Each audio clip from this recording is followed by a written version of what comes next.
Hello' guys, কি খবৰ? আশা কৰোঁ সকলো ভালে আছে। আমি আজি আহিছিলোঁ মোৰ লগৰ বন্ধুজনৰ ঘৰত বাৰ্থডে খাবলৈ।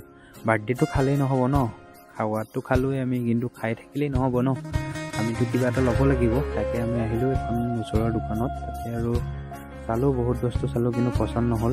ল'বলগীয়া তেনেকুৱা এখন নাপালোঁ বস্তু। তাতে পাৰফিউম এটা আৰু এটা কাপ ল'লোঁ, পেইণ্টিং কাপ, আৰু গিফ্ট দিবৰ কাৰণে। আমি চাৰিজনে মিলি এইটো লৈ ল'লোঁ। লৈ পেলাই তাৰ ঘৰত আকৌ গ'লোঁ। গৈ পেলাই আমি ধুনীয়াকৈ আমাক শুশ্ৰূষা কৰিলে, চাহ পানী খোৱালে, ভাত পানী খোৱালে। অলপ গাই আমি সিহঁতৰ ঘৰত এতিয়া গৈ যাওঁ। আৰু কিবা এটাতো দিলেহে ভাল লাগিব ন, মনটো এনেইতো ভাল নালাগিব। সেইটো কাৰণে দোকানখনত ধুনীয়াকৈ বহুত বস্তু আছে, কিন্তু ঘূৰি চালোঁ কাপোৰ, চেণ্ডেল আৰু এনেকুৱা ধৰণৰ বস্তুবোৰ বেছি আছে। তাৰপিছত আমি বোলো কি কৰোঁ, পাৰফিউম এটাই আৰু কাপ এটাই লৈ ল'লোঁ, পাৰফিউম এটাই লৈ ল'লোঁ। আৰু আমাক চাহ তাহ খাব দিলে, এনেকৈ আমি খালোঁ।